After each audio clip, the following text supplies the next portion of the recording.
Thanks, Ross. Thank you, Joanne, and everyone out there.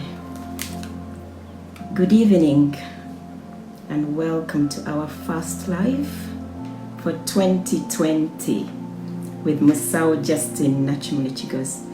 For those who don't know me, my name's Musao Justine Nakimuli kigozi.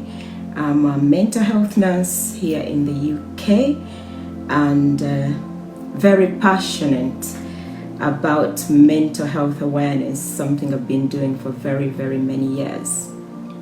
Hello. This evening, we've got a very important topic. Through my journey as a mental health nurse, I'm currently working in commissioning services, and we had a very recent report on mental health in teenagers. Mental health in young people. Mental health in young people, that's the report that came out last week. Last week we had a report of an increase in mental health problems in children 15 to 9 years. There's an increase in suicide, but there's also an increase in mental health problems. I don't do very many lives, and I tend to look for statistics and scientific proof before I bring it out here. Hello. Hi, Melissa. Hi, Ross. Thank you for joining us this evening. I have a number of professionals on here, so it will be wonderful if you input in this live, if you're interested in the topic we are talking about today. So the topic for this evening is looking at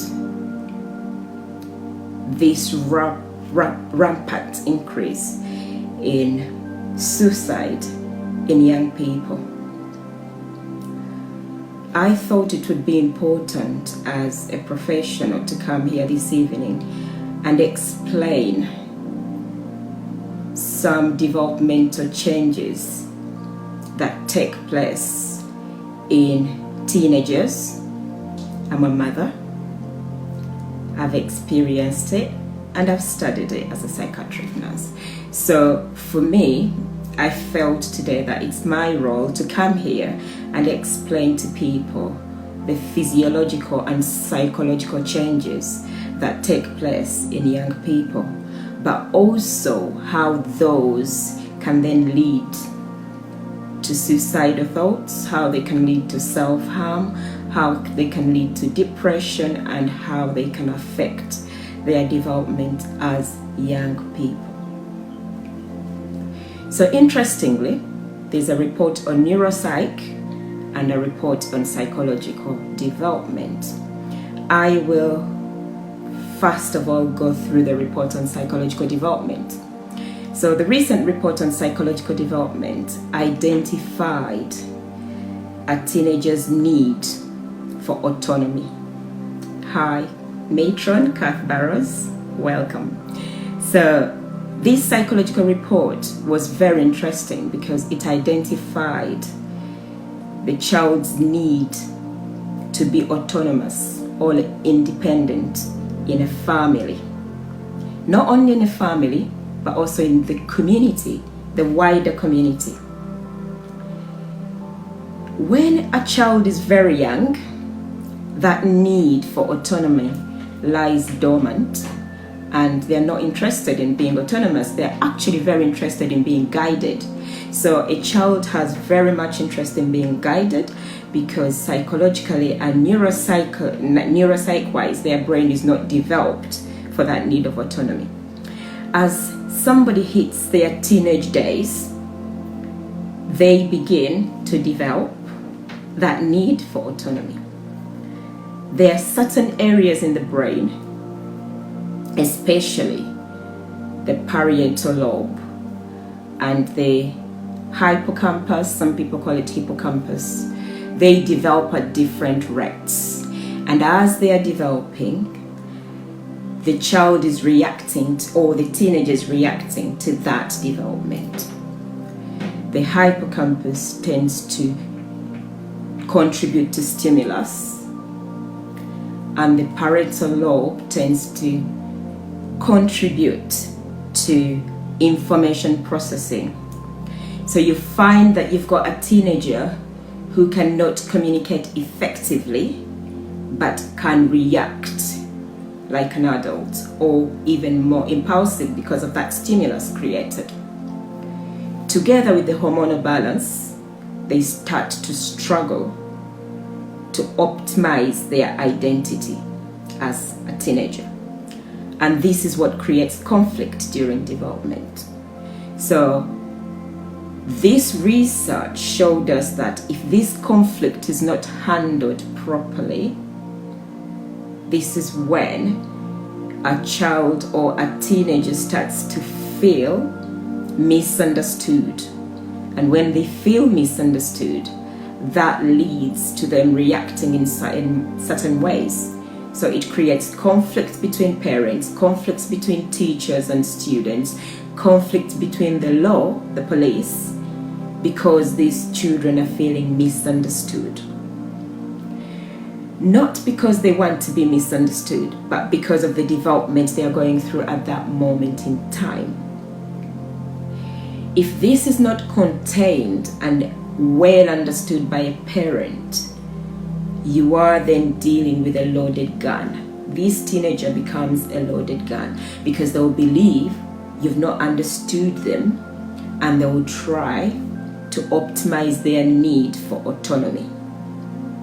And once they start to optimize their need for autonomy, that's when the loaded gun goes off.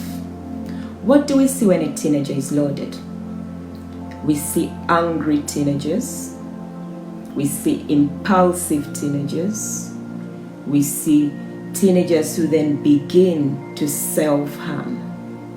What's self-harm? Self-harming is doing things to yourself that will cause pain to you, but actually they give you gratification when you do them.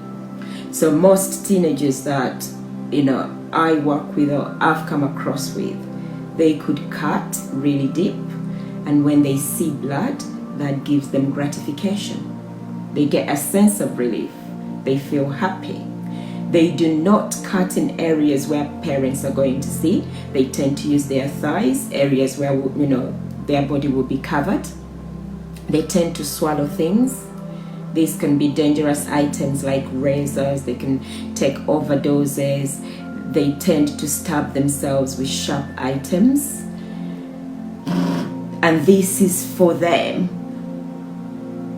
to feel a sense of relief. This is what they do. You begin to see a withdrawn teenager, a teenager who is not engaging with you, but spends a lot of time on media, on their mobile. And this is where we need to be very careful, because on media these days, there's a lot of people who do suicide pacts. So they are suicidal and they are communicating with young people who are suicidal, and they share ideas on how they can commit suicide. So as a parent, the more you avoid talking to your teenager about situations like this, or engaging with them about situations like this, they will find somebody else who will engage with them in that situation, and it might not be helpful for you.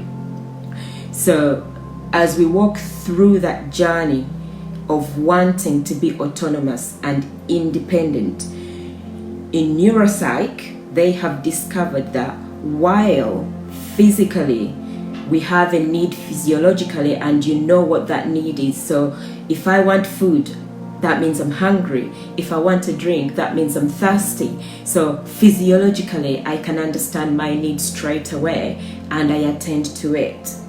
Psychologically, as I have explained about the parental lobe development and the hippocampus or the hippocampus and the limbic system in the brain, psychologically, the teenager will get all these combined together and will struggle to understand their psychological needs. So that combined with hormonal balance, because during teenage days you're going through adolescence, and that's when your hormones are also quite imbalanced. a girl child is starting to have their period and the boy child is starting to develop, puberty signs, deep voice, growing hair and all sorts of things. All those take hormonal imbalance. So if there's that hormonal imbalance already taking place in the body, plus the psychological or the brain development that we have talked about, you will witness changes in your teenage child. And when you witness those changes, it's very, very important as a parent to acknowledge those changes in your child, but also to understand that if every child is an individual. You might have brought up 4 and never reacted like the 5th one, or they never reacted like how this other person is reacting. It's important to realize that this child or this teenager is an individual. As a teenager, they have their individual needs that need to be addressed, and it's important that you do not compare them to the previous upbringing or development that you've seen with their brothers or sisters. What sort of diagnoses can come up during adolescence and teenage times? The most common and recently identified sort of diagnoses that are coming up at the moment is the generalized anxiety or generalized anxiety disorder, where a young person is extremely anxious but cannot psychologically identify a trigger for feeling that way.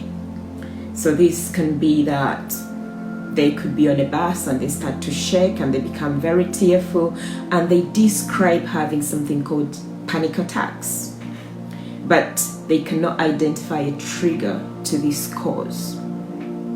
It's important that when they get to this level, you involve somebody who is professionally trained to deal with this situation, because it can easily graduate or upgrade to something more serious.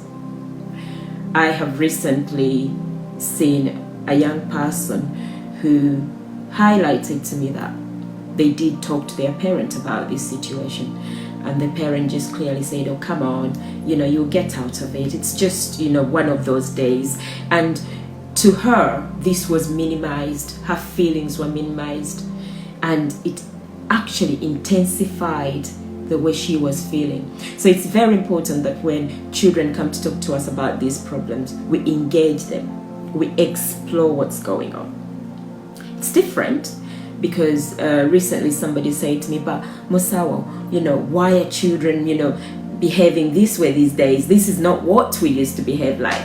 And this is what I want to know as well, because if we are having, for example, those of you who live here in UK, we've had an increase in suicide in young girls. So in the past, boys had the biggest number of suicide.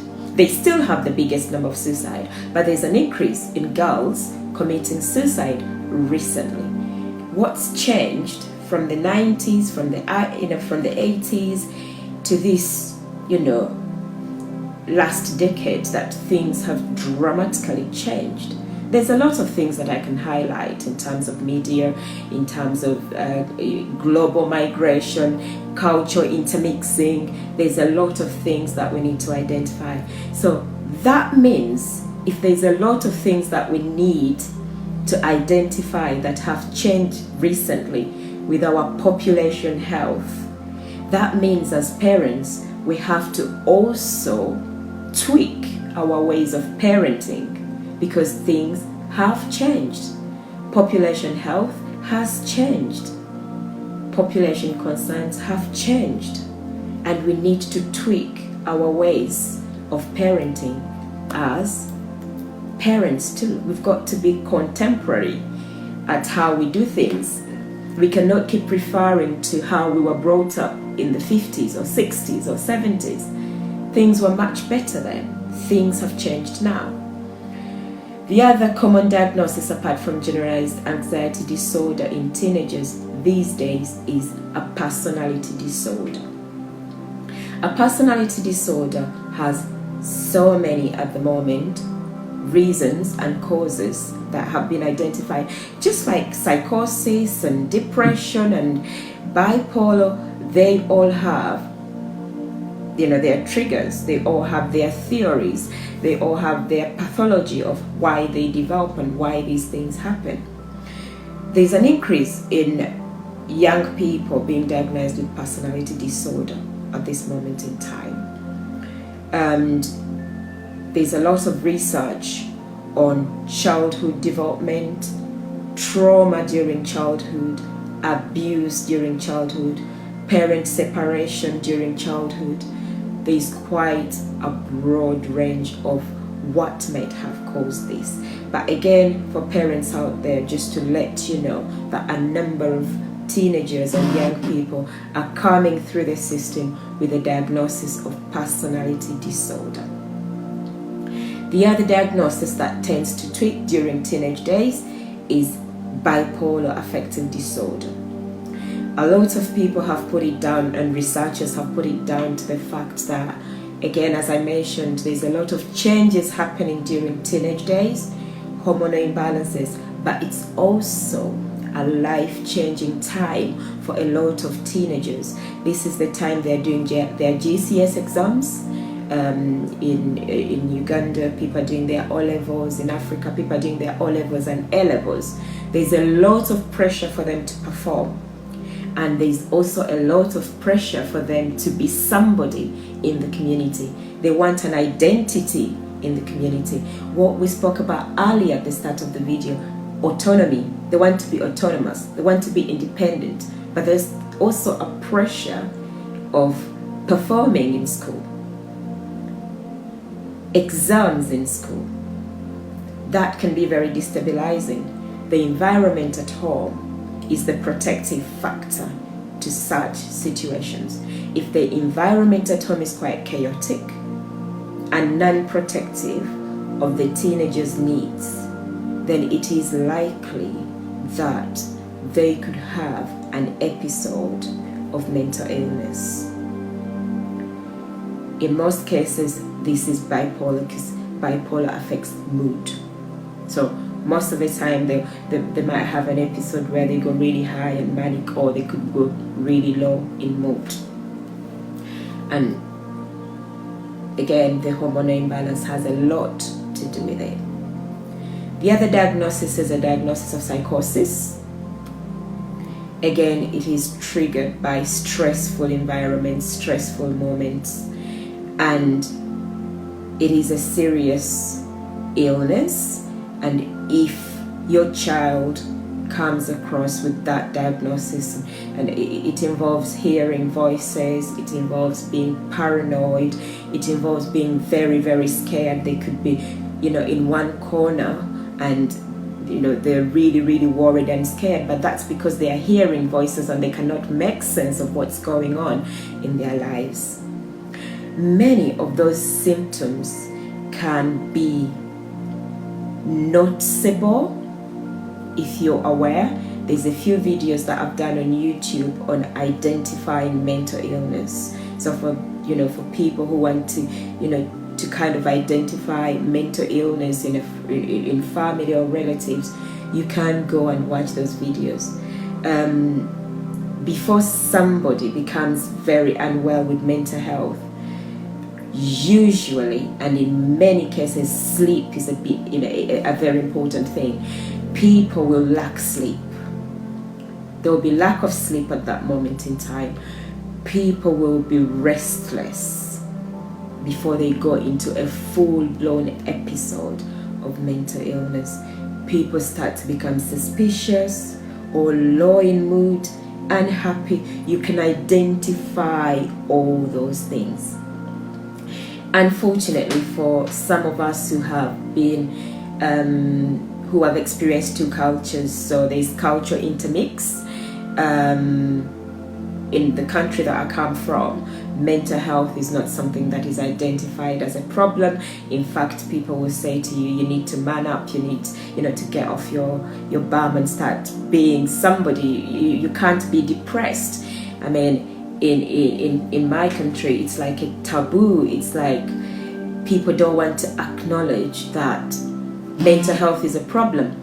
But one thing I always say to people, don't wait for it to come home to identify that it's a problem, because it is a problem. I receive loads of messages of, of people who have committed suicide in my home country, of people who are very unwell in my home country, and we need to speak out about mental illness, not only here in UK, but also in our countries where we come from. People in the diaspora, try and speak about these issues, because they are happening. They are happening to us, they are happening to our children, and they are going to continue to happen because the economy is changing. There's, politically things are changing. Stress is the biggest cause of mental health problems. So after identifying those diagnoses that can be highlighted in young children or young people, 15 to 19-year-old people, recently there is quite a lot of money that has been put in mental health services by the government, and they are encouraging early interventions, and they are encouraging school nurses to be trained in this area. I think it's important that if you identify such signs in your child, they might not be comfortable to talk to you about it as their parent, but they might be comfortable to talk to somebody else. Please let them speak about it. Do not minimize it. Do not minimize it, because I always say to people, mental health is like a cancer. It eats you away without realizing that it's eating you away. It's like high blood pressure. It eats you away and you think you are coping, you are okay, everything is fine, and all of a sudden it just blows. And once it blows, you go into a full-blown episode of mental illness, and that means you'll need full treatment to recover. Recovery is a journey. Not everybody recovers in 2 weeks. Not everybody recovers in a month. So it's important that we don't leave it to become a full-blown episode of mental illness. We need to identify these things at an early stage in life. Lastly, just to identify that mental illness is not a curse. Mental illness is not a taboo. Mental illness is not, somebody possessed by demons. It is a health problem, just like diabetes, just like blood pressure, just like cancer. It is a non-communicable disease. A non-communicable disease is something that gradually eats your health away without even noticing that there is a problem. So when you identify symptoms that have been highlighted in this video with your child is not sleeping properly, they are not eating well, they have very low self-esteem, they don't have confidence, they probably self-harming, they are reactive, they are impulsive, they are angry all the time. Try and recognize those trends. I normally say to mothers that, especially mothers of girl children, try and observe your girl child. It could be that before their period they're quite impulsive, they're quite angry. That's a normal trend in terms of hormonal imbalance. It could be that. But it could also be that you need to keep a close watch on their psychological needs, on their mental health. Monitor their sleep pattern, monitor their eating pattern. In young people, again, something that I had actually forgotten. It's important to observe eating patterns. There's an increase also in eating disorders in children. Children as young as 9 are being diagnosed with an eating disorder. An eating disorder can be anorexia or bulimia. In these situations, children actually will either overeat and then force vomit in bulimia. So they'll eat a lot of food but then go to the toilet and try to gargle it out, because they're not happy about their image. It could be body dysmorphia. They're not happy with the way they look. But it could be that they're being bullied in school. There's peer pressure somewhere, along the way. Someone with anorexia could be really, really underweight, but they still feel that they're too fat, they need to lose weight. It's a very common diagnosis again in young people, and we need to monitor how our children eat. We need to monitor how they engage with us when they have problems.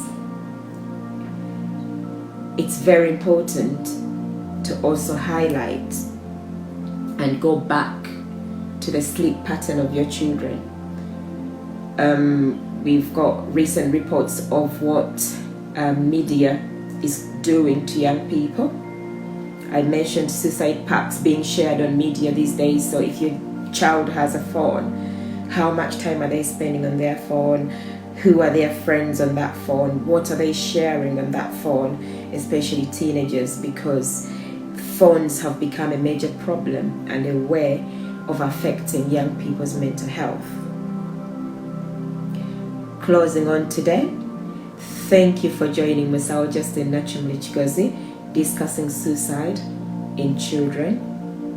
The most important things to remember for our teenagers is to understand that there is a psychological development pattern that closes in together with the physiological development, and together you've got a hormonal imbalance and the brain development that affects them psychologically, and they could behave in a way that causes conflict in a family, conflict in the community, but they don't mean to behave that way. They are trying to find their identity in a family or in the community, and it's up to us as parents to identify those areas that we start engaging our children. If we don't engage our children, we are pushing them into low mood, we are pushing them into self-harm, we are pushing them into suicide attempts, we are pushing them the wrong direction. In most cases, catch it early and everything shall be okay. Ignore it and it might turn into full-blown mental illness. Mental illness is not a taboo. If you're mentally ill, you're not possessed by demons and you're not cursed. It's an illness just like any other diseases. So let's speak out.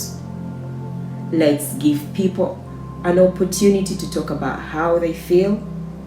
I'm glad recently I've seen some shows in Uganda where people are talking about their mental illness, their recovery journey, and they're not even covering their faces this time. I mean, years ago when people used to talk about mental illness, they used to cover their faces because they don't want to be identified.